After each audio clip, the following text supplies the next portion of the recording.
Hey community, in today's episode, Benjamin William Hastings from Hillsong United joins Matt McCoy to talk about his new solo album, songwriting, tips for worship leading, and a ton more. We hope you enjoy it. What's up, everybody, and welcome to this week's edition of Loop Live. My name is Matt McCoy, and I'm the founder of loopcommunity.com, and I'm the host of the Loop Live show. Today, we have a special guest. We've got Benjamin William Hastings. He's going to be with us today. We're going to talk about his latest solo project he did. And we're also going to just ask some questions about worship leading and songwriting. He's out on tour right now with Tomlin and United. So maybe we'll talk a little bit about that. But if you have any questions at all while we're talking through this, wherever you're watching this video, type your questions down into the chats, Facebook, YouTube, Instagram, wherever you are. And maybe we'll take some live questions too. So what are we waiting for? Let's bring in Benjamin William Hastings. What's up, man? Hey, what's going on, dude? Hey, so good to see you, man. See, where in the world are you right now? Do you know what city? A very cold Tulsa, Oklahoma. Tulsa. Oh man. Midwest, I think Chandler called it. Yeah. No, it's good. We went out, had a coffee this morning, some Tex-Mex. And getting ready for I love tonight. Tex-Mex. So you guys are on the third leg of this tour. Yeah. Right? Yeah, third leg. Is this the final one, or do you guys think you're going to add another one? I think this might be it. No, it's been really fun. We've had a really good time. The first two legs were incredible, and so we thought, well, why don't we just kind of keep this do another going? one. So this might just keep going forever. Well, yeah, we could. We had a really good. The last couple of nights were really fun. We had That's great. Where were we actually going to? Sorry, my mind's already forgotten. Oh yeah, Colorado. We had we had a sold out one there, which was awesome. It was really cool. It was really cold as well. Something's happened in this last week where I know it's dropped everywhere. Chicago went from like 60 degrees down to 20 overnight. Yeah. Right. I saw you guys on the Chicago stop. It was great, man. Such a good tour. Yeah. And on that stop, I don't know if you've done this every night, but you played a song on your own. Oh yeah. And that was awesome, man. It was so good. Yeah, I think I did Homeward. Yeah, so I was doing that on the first two legs, partnering with Illuminations. I was kind of doing a little moment on that set to help them. But yeah, that was really fun. On this leg, I've been doing little like pop-up parking lot pop-ups after the night. I'll just grab my acoustic, go out and sing some new songs off the record and some other stuff, whatever people yell. So that's been really fun. I didn't do it the last few nights because I was starting to lose my voice, but we had a day off yesterday. So I think I'll be good to do it tonight. Yeah. Maybe do it again. Yeah. That's really fun. I remember John Foreman does those a lot from Switchfoot, and people, I remember the videos of that always going everywhere. Yeah. So it's a lot of fun. Yeah. Let's talk a little bit about just like your worship leading journey. When did you start leading worship and songwriting, and who was it that like inspired you? Like, how'd you get going into it? Yeah, right. Okay, so there's kind of two different answers in that. I started worship leading at at this church, this like small Pentecostal church in Belfast in Ireland. That's where I'm from. And even though my accent's kind of a bit of everything, I don't know what it is, but I am Irish. And so I remember after I got saved at this church, like an evangelical night they were doing. I started going, and the guy that ran the worship team was like, "Hey, like I hear you play some instruments. Like, what do you play?" And I was like, "Oh, I do a bit of keys. I can sing, kind of. I can like play guitar." He's like, "Okay, cool. Here's a bass." I was like, "Okay." He's like, "You're gonna be playing next week." So I had like a week to learn how to play the bass, and I played it really badly for a couple of years as a part of this worship team. And then I guess through that, they started kind of giving me a go. And that's really where I kind of started leading worship. I would say I probably learned to really lead worship in busking. Do you know what that is? Like a lot of Americans don't know that word, but busking? Busking, like, so just like singing on the street. Like with so I did that in Ireland all the way through, like as a teenager, right up through to like when I was 19 and moved to Australia. And that was like my job. And so I feel like that was really where I actually learned to lead worship, because even though I wasn't singing worship music, you have to figure out how to like Yeah. Engage a people's crowd. attention, engage them, and try to get them to give you money in like 5 seconds. Obviously, that's not what you're doing in worship. Yeah. Yeah. But the skills of kind of being able to still the principles of playing in front of people. Yeah. Was there a worship leader you really looked up to? I mean, yeah, lots. In a band I was in back home. I was in a band with Robin Mark's son, D. He played bass in a band I was in, and so Robin, big influence. I loved all the. I mean, I was a teenager when Rain Collective were just getting started, and their first their first record, and so it's really fun now to kind of know those guys. And then I loved, actually, ironically, when I was on holiday once with my parents, I stumbled into like a CD shop when they existed, and it was just like a normal CD shop. I was going through the H's, saw this record that I thought the artwork just looked really cool. And anyway, it turns out it was a Hillsong United record, and so I actually just fell in love with that record. And so that's also remember what record it was? Yeah, it was "Look to You." Yeah. And so, it's really cool now that I get to kind of hang with. Yeah. So how did that happen? How did you start leading with Hillsong United? Yeah. So I moved. You were in Ireland. Well, you were in Australia playing with this band. So when that happened, I was in Ireland. Okay. I actually met them. I had a friend of a friend who ended up getting me tickets to United Night, and I met all those guys, and none of them remembered me, but I remember meeting them all, and it was super exciting. Yeah. I was like a 16-year-old or something.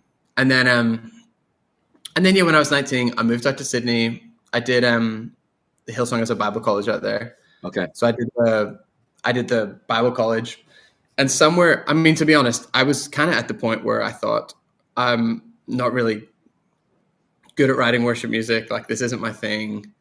And I was ready to kind of move on. I was going to move to Bali and just live on the beach and learn how to DJ. And that was my plan.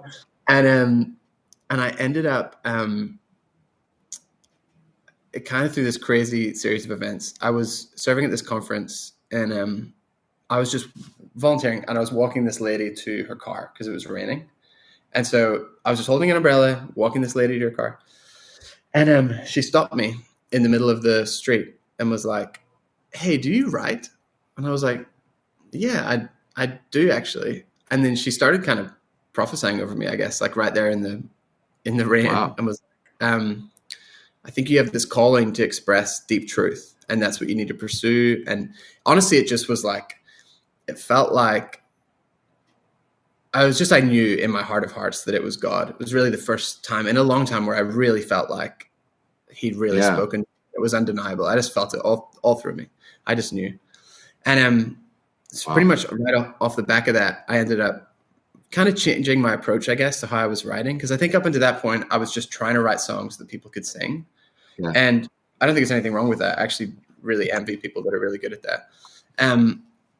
But for me, it just didn't bring out the best in my songwriting, or it wasn't genuine. Like for me in doing that, it was like I was just writing really bad versions of Reuben songs.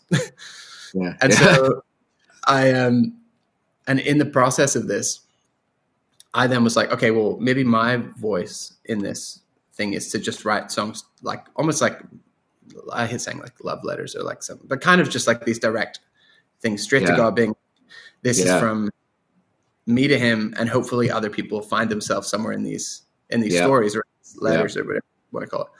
And so and really out of that came a lot of songs. So the first song that I got out of that thing came a song called Captain, which was on the Hillsong United, the Empire's record.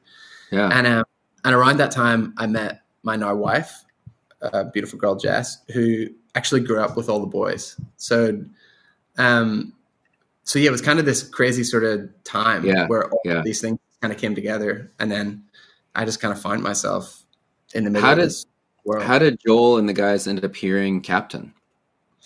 I think it was through our worship pastor at the church, Cass, because it was funny. I'd written this song, and we had like a songwriting submission process, but it's like, it's like I'm sure people Yeah. all over the world are throwing songs in this thing. It's like got tons of. Yeah. So no one had ever heard that song, and but we'd become close, and she ended up doing this message at a team night, and it was honestly like she'd read the lyrics to the song, like the message was called Wow. it was called Uncharted, and it was like Captain. It was like all these things. Yeah. So I went afterwards and I was like, "Did you hear that song?" And she was like, "No, what song?" And I was like, "You're not going to believe this. I need to send you a song." So I sent it to her, and then she ended up firing it to Joel, and Joel really liked it. And then off of the back of that, we kind of started talking and became close, and now he's one of my best friends. Yeah. So it was a really sort of crazy, cool time. Yeah. So you've written so many great songs with United, like "So Will I" is an unbelievable song. I will never forget when I first heard that song. I was on vacation with my wife in Italy, and we were just sitting at a cafe, and I like threw on my headphones, and I like kind of look out like at the new releases every Friday. And I remember when that one like dropped, and I was just sitting there playing it, and like it blew my mind. I like could not even believe the lyrical content of that song. And I just got like a tear in my eye. My wife looked at me like, what's going on? And I'm like, you have to hear it. You have to listen to this song. And then "Oh Praise the Name," of course, that's like just an unbelievable. I actually led "Oh Praise the Name" this past week at our church. But like, what's one song that really, like, you still really feel that you've written that like when you play it? Because like when you like these songs like "So Will I," you probably sing that song every single night, everywhere you play. Yeah. Is there a song that you've written that you've been a part of that like every night you still really like feel it, like it's super fresh? I mean, honestly, "So Will I." Like it's yeah. As in, I don't think I'll ever grow familiar with that in the because the way that it all came together, it just was like it was so obviously a God thing. Like it started as this song with a friend, Michael Feckin, and it was kind of like a fast. It was good, but it wasn't amazing. I remember Joel heard that song and was like, "Oh, hey, like I've got some ideas. Do you mind if I like have a little mess with this?" And I was like, "No, please." Yeah. So the way that all sort of just came together was like definitely a God thing. We started it. It was this song. Joel kind of heard the initial concept of this song and really sort of immediately had this vision for it, like with the changing choruses. Initially, it really was just a normal sort of song structure. Yeah. But it had the idea of the 100 billion galaxies, and it had a lot of the first verse was the same. And so when he heard the 100 billion galaxies, then somewhere in his sort of like genius heard the 100 billion failures. And I remember he sent me through like an hour after we talked about it. He sent me through this kind of a roadmap almost for the song. And as soon as I read it, I was like, "Oh wow, this is going to be really special." And I remember replying to him at the time. I was like, "Oh, this is really cool, but like no one will ever sing it anymore." Yeah. And he replied, he was like, "I think you'll be surprised what people will sing." And I was like, "Okay, dude, like there's no way. There's too many lyrics in this." But that has been one of the coolest things actually to actually hear people sing it and get it, because there's obviously so much in it. But even just as we continued to work on it, it felt like every time we got together or every time we texted, it just got like a little bit better. And often with songs, I find the more you work on it, it's almost like the worse it gets. Like after a while, it's like you're just like you're taking it away from where it's going to go. But this one just felt like there was just a lot of little like things that just kept happening right up until the very last moment recording in the booth. And even then I was just recording what I thought was the demo. And so I was like, I remember at the time thinking like, this is quite a comprehensive demo. Like we're really kind of getting this.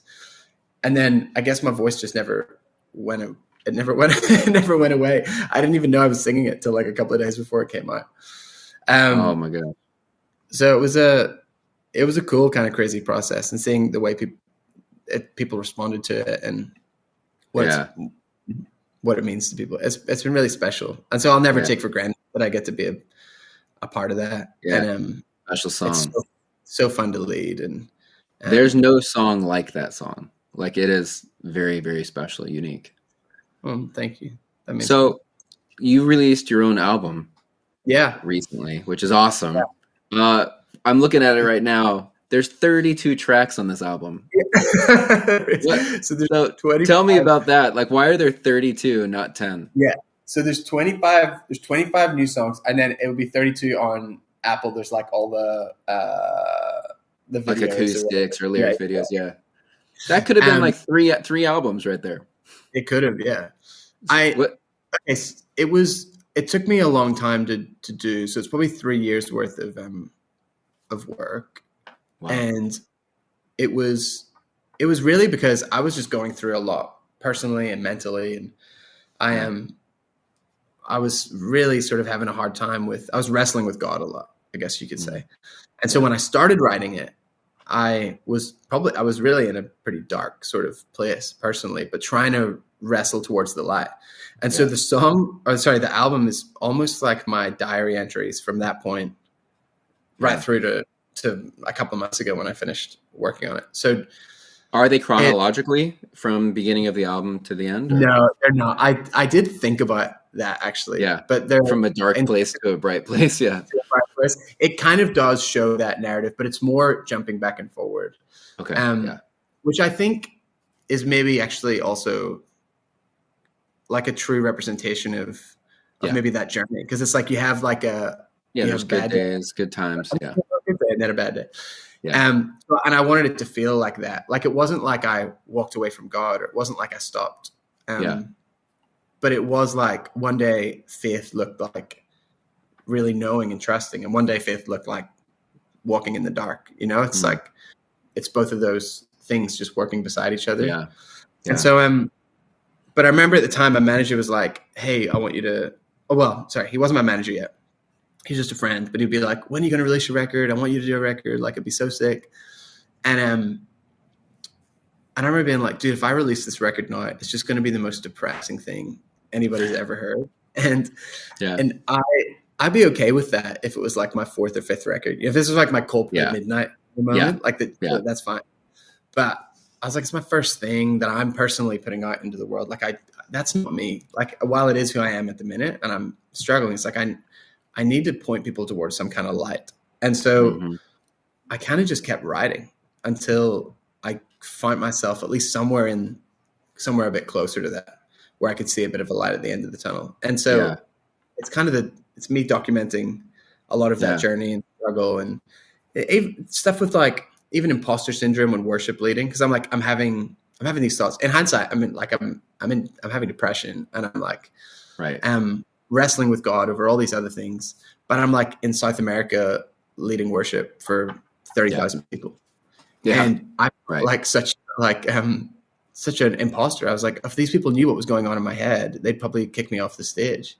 Yeah. But I was really trying my best in those moments to pursue God. It wasn't like I didn't want to walk away from everything. I didn't want to walk away from faith. I didn't want to walk away from church. There's a line in the first song, which was like, if faith is a fight, I'm going to win. And that was kind of what that was. That was me in the ring, just like still showing up, still being like, well, God, I don't know what I'm struggling today, but I'm just going to trust you. I'm just going to believe for you. Yeah. But that took its toll, I think, emotionally as well, with the imposter syndrome thing. So a few of the songs, there's a song called Dancing with My Shadow, which is very much about that. Wow. Yeah, there's a lot in there. It's definitely an overshare. Kind of go in on. I kind of just lay it all out there. I love it, man. I get it. I feel like I've had for sure seasons where I felt that way. Like I do not even know if I feel or even like want to believe this right now, but like but I have like a job as a worship leader, and I have to like be leading worship, and I'm like, I don't know. And I'm sure there's a lot of other worship leaders who have that kind of feelings where there's like times where you just like, I'm struggling and I don't really want to sing like this song right now that's on our set list, but. Right. But I remember I had this moment of passion a few years ago. It would have been right before the pandemic. It's 2019 to 2020. Yeah. And the guys were up there. I think it was the Passion team probably. And we'd done like the New Year's Eve slot, which was really fun, and also chaos. Like I've got some funny stories from that night. But I remember just sitting in the congregation, and that was kind of right at this, not at the start. I was probably halfway through when I was really sort of struggling with stuff. And they started singing Waymaker. Mm-hmm. And I remember just being like, exactly what you're saying. Like I'm going to sing, like a part of me hates this song right now. Yeah. But a part of me knows it's exactly what I need to sing. And I remember just standing there like worshiping, crying my eyes out, almost as like I don't believe this, but I believe this, like that absolute paradox of like, and I'm really grateful for the song for putting words in my mouth at that time where I just didn't, like, I couldn't have written that myself at the time, but somebody else did. And I get to know. Yeah. Well, it's like and it's like the scripture too. It's like, Lord, I believe, but help my unbelief. Exactly. Like I do believe, like deep down, I know that this is real. Yeah. And or even like, sometimes it's even like, I just really want to believe this is real. Right. But help me, God, in the areas where I just don't believe. And I really think that God like meets people in that for sure. And I think you've probably seen that as well. Yeah, absolutely. I have. I feel like Kierkegaard has this like a quote to the effect of, I'm butchering it a little bit, but like faith cannot exist without doubt. Like if it's not faith, if you say, like I sat on this chair, I didn't really have to, I knew it was going to work. Every now and then I guess a chair breaks, but like, it's when you're like, it's like that Indiana Jones moment where he's like jumping into the darkness, not knowing if something's there, but he gets caught. Yeah. And it's like, that's faith. It's like when you actually don't know that you know, but you have like, it's like, that's really where I think it's like that walk. It's Peter walking on the water. It's like, I think that's where, I'm not saying God isn't in the other stuff. And I love the moments where I know that I know, but I do think he draws close in those moments where. Isn't that interesting?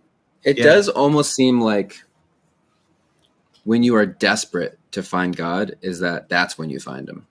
Right. Like when you maybe are actually like losing faith and like really like at the end of your rope, like clinging to like, that is actually where you discover. Actually, I heard a pastor recently say, at the end of your rope. Yeah. No, God's office is at the end of your rope. Wow. So like when you are at the end of your rope, like you've exhausted all options and you are just like desperate. You find yourself in God's office. Like that's where you meet God. Yeah. And I don't know. I do think, dude, I think a lot of people can relate to that. I appreciate you even sharing that. Now I need to hear though this passion story though about the fireworks, because I think we all saw that moment with like such an epic fireworks show with I think you guys were doing the, what's that song? People. Yeah. Was it called People? No, Good Grace. Yeah. Okay, I've got a lot of stories from that night. So it was so much fun, and doing that whole thing was epic. So we get to that night where we have to start Good Grace on exactly like minus 257 or something, because fireworks had to go off in the big woe of the bridge. Right. But that's all manually, like we've got to start the song at that time to make sure that we get there. Yeah. And so we have a set list all planned. We're all ready for it. In the rehearsal that day, we're playing the bit at the end of People where it goes fast, a little song called Echoes, which is going to be our dance party thing. And I start singing over the top of that Auld Lang Syne. You know the New Year's. Yeah, I love that song. Yeah, so I start singing that as a joke in the rehearsal. And Joel's like, oh, we should do that tonight. And I'm like, oh, yeah, sure. He's like, and we should rewrite the words. And I was like, I don't know, dude. I don't know if that's a good idea. We got 4 hours till the night. Yeah. He's like, what? You don't think we can do it? And I'm like, all right, okay, let's do it. Yeah. He got me. So we go back to the hotel. We write lyrics, like new words for this thing. Yeah. And I'm like, okay, sweet. It's going to be, they're really cool. They're like hopeful. People are going to love this. Yeah. And so I go back and I sit down with I feel bad. I feel like I'm throwing them into the bus, but I sit down with the graphics operator and I'm like, hey, please, like we really need these words. Like I do not know them. We wrote them an hour. Right. We just wrote them. Yeah. So So we say that we're ready to go on stage, but the set before us, I'll not say who it was, but the person before us kind of took a moment, if you will. And so our set is now, we just lost about 10 minutes at the front of our set, which is fine song-wise because we'll do them at the end after. But the plan that we had is now entirely out the window because we need to start Good Grace at this specific time. Yeah. So we get up there. When we get up there, we realize we can't really change stuff on the fly because the band, we're on the halfway line of the Mercedes-Benz and the band's like in the end zone. So they're that size. So they can't see our hand signals. We have a mic in case of an emergency to talk to them. Yeah. But the band, or all their mics got put in the same place. So there's like 7 mics and we're like trying to, none of them are working. The packs start, because we're so far away from the thing, the packs start dying. So like my pack died. And then Joel gets too excited and his pack flies off and falls down one of the grates that the monitors are in. So he lost his pack entirely. Yeah. Mine's dead. And they get me a new one, but there's just all this chaos is happening. Yeah. We get to we're about 8 minutes out from New Year's. So we've got 4 minutes to kill, or 4-ish. But none of our songs are like short enough to get into that time. And so Joel turns to JD. He's like, "What am I going to do?" And JD's like, "If anyone knows how to ramble for 4 minutes, it's you. Like, you were born for this." And so Joel's like, "Okay, cool." So he goes up. He starts like preaching. Essentially, does this awesome word, and he lands it right on the moment, and we start Good Grace, and the fireworks go off, and it's awesome. I nearly got killed by a pilot. It was a one came down by you. Well, I jumped, and then it went off right in front of me, and then the wind from the pyro just blew me onto my back. It was crazy. Anyway, I was lucky. I was but that close to going up in flames. And then we do Good Grace. It's awesome. We get to the end, right? And Joel somehow leads the whole of Good Grace in that stadium without a pack. So the slapback is just insane on the halfway line. Like, I don't even know how he did it. But anyway, he somehow does. We get to the end. And he's like, "All right, I've got my Irish friends here today. We're going to sing a new song for you." He's like, "All right, take it away, Ben." And so I go to sing this song, but the words don't come up. And bear in mind, I don't even know the original. Like Oh no. So the first thing I did in 2020, should have known then, in front of 80,000 people, and then whoever was watching on the thing, I literally sang gibberish to Auld Lang Syne. And I was like, maybe if I thicken up my Irish accent, they'll think I'm singing in Gaelic. So I was like, Irish land, I'm skipping around, making up words to this song, being like, how did this happen? This is so embarrassing. Yeah. And Joel thinks it's going great because he doesn't have his pack on, so he can't hear what's happening. So we get to the end of it, and I'm like, thank goodness, let's get me out of here. And he's like, let's sing it again. I'm like, oh my so gosh. Anyway, is there video of this? Do you think that's on YouTube somewhere? I hope not. They probably cut that bit out. But and then JD actually broke his ankle that night as well. He got too excited in one of the praise songs, and he kept going. To his credit, he was like, "I flew the whole way from Australia. I'm not getting off." So he broke his ankle. Oh my gosh. But the rest of this was awesome. It was so fun. And I mean, there's nothing like passion, like that many people. Yeah. That's such a special night, man. It really is. It's awesome. But yeah, that's amazing, man. So what's something you learned during the process of writing and releasing this album? Oh, okay. Well, I learned in the future to probably just like,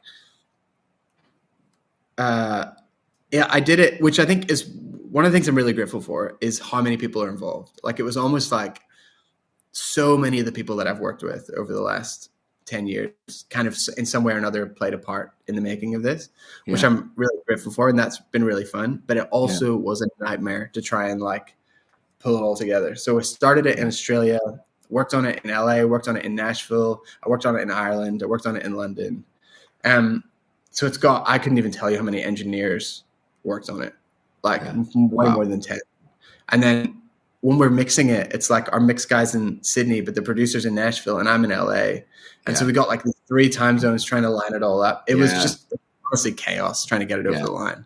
Yeah. my manager nearly died, I think. So I think Yeah. I think in the future I will try, at least the next thing I do, I will To work keep probably it in with one time zone. in one time zone, and Yeah. I'll try and be there for the whole making of it, because Yeah. it got really tricky to do. So I definitely learned that. I think it was really fun getting to write songs that, well, I think actually, to be honest, a lot of these songs were just coming out of me naturally. Yeah. And so that's why I was like, well, maybe I should make a record, because these don't feel like they're going to work with United. Some of them maybe could, but they feel like I'm taking maybe one step further into whatever that direction is. Yeah. And so, so that kind of started the process, but then, and it was kind of fun to let myself go all the way there. Yeah. I do feel like I've always had a lot of space with United to kind of say whatever I wanted to say, but it just felt like these things, it just wouldn't have made sense. Yeah. So, so that was really fun as well. And I really enjoyed that. And, I also just working with all the people that, I got to work with, like, it was super fun. Like Hank Bentley was a big part of the record, and he was amazing. David Leonard, and there's guys at Crit. There was honestly just so many great. Who were great some people, of the other producers on it? Yeah. So, okay. So Hank, David, Justin Alfred, Judah, I don't forget anyone else. Then Chislett was a big part of it. He was almost involved in every song in some way, shape, or form. Michael Chislett does a lot of all our United stuff. Ben Tan.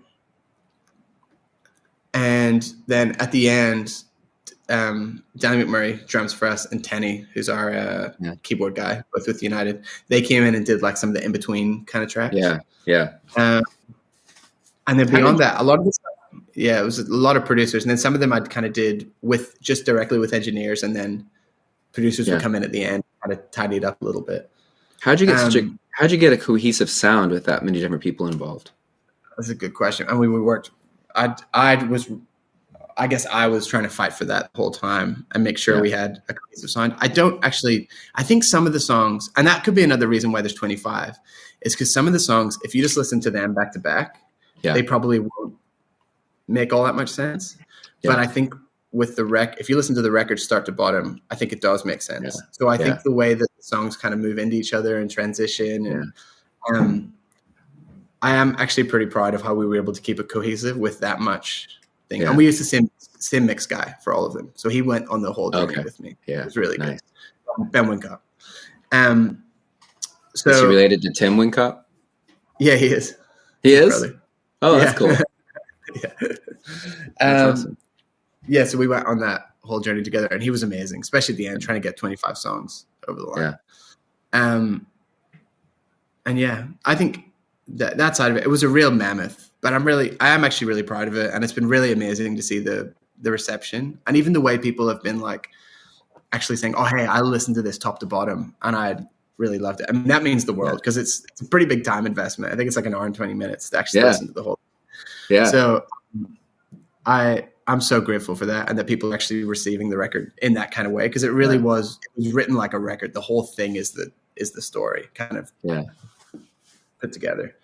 So is there any advice you'd give somebody like a worship leader who's interested in writing and releasing their own music? Yeah. I mean, lots. I think with writing, I would say learn how to find your voice. So kind of what I was saying, what that prophecy did for me was it allowed me to be myself and figure out, okay, well, what is my unique voice? And I think that's made up of a lot of different things. It's made up of, like, the first church I ever went to in Ireland was the Salvation Army when I was a kid. I was big on hymns and brass, and I think that found its way into my writing. I studied like poetry in high school, and I think that became a big part of my writing. Like, there's all of these different sort of aspects, things that I grew up on, different things. My dad loved Frank Sinatra. Like, it's just, I think just the mesh of all that give me a unique voice that only I have. And I think allowing myself to exercise that and use it, I think was where it finally made sense for me. I think when I was trying to write the sort of songs that other people would write, they just were worse versions of them. And so I think learn how to be yourself. There's a book called Writing Better Lyrics by Pat Patterson, which I highly recommend. I think that's a really good way to kind of grow your chops a bit. And I would say read it slowly, like read a chapter a month and try to implement that chapter is over the course of a month. Yeah. And I would say just get going with it. I would also say co-writing is really important. There's very few songs in this record that I wrote by myself, maybe one or two. And they were the first songs I've ever published that I was the only writer on. So wow. I think co-writing is really big, even just because you save yourself so much time. Like if I write an idea on the piano by myself, I'm like, is this good? Is it not good? I think it's good. And then you work on it for like 4 hours and then you listen the next day and you're like, oh no, it's actually really bad. Whereas if there's someone in the room with you, you see that on their face immediately. They don't even have to say anything. You just see by their reaction whether it's a good idea or not. So I think the initial just whatever that is, what would you call that? Like just working with someone, you're getting instant feedback. That's what it is. Yeah. And I think that's really, really helpful. Just from a time perspective. So I think working with people, especially trying to work with people that are better than you, I learned so much I had such a unique, amazing opportunity to get to be around all these guys that have been writing amazing songs for a long time. So Marty worked a lot with me, pretty much just investing in me and trying to make me a better writer. Same with Ben Fielding and Joel over the years. And like, it's been really, I'm very privileged in that regard. Yeah, they're all great writers. Yeah, they really are. Yeah. I saw you also wrote a song with John Guerra, which he's a great writer too. Yeah, I'm sorry. He produced on that. He produced on Faith Is as well. Forgot about that. John's amazing. I mean, when I heard his record, the last one he put out with Keeper of Days on it, and I was like, oh wow, this is like, I've been missing this in my life. Like this is, and so after that, I reached out to him and I was like, hey, would you want to work together? And we have a mutual friend, Chris, my manager. So, he's amazing. Dude, that's, I'm so glad, man. Thank you so much for even taking the time to talk about just your story and this album. And I'm going to encourage everybody to go listen to it. Thank you. Man, have a good time out there on tour. I will. And hey, thank you so much. Thanks for all you do. And, man. And thanks for having me. Yeah. Hopefully I'll see you out there again one of these days. Yeah, absolutely. All right. Okay. Yep. See you, brother. Thank you. Bye. Bye.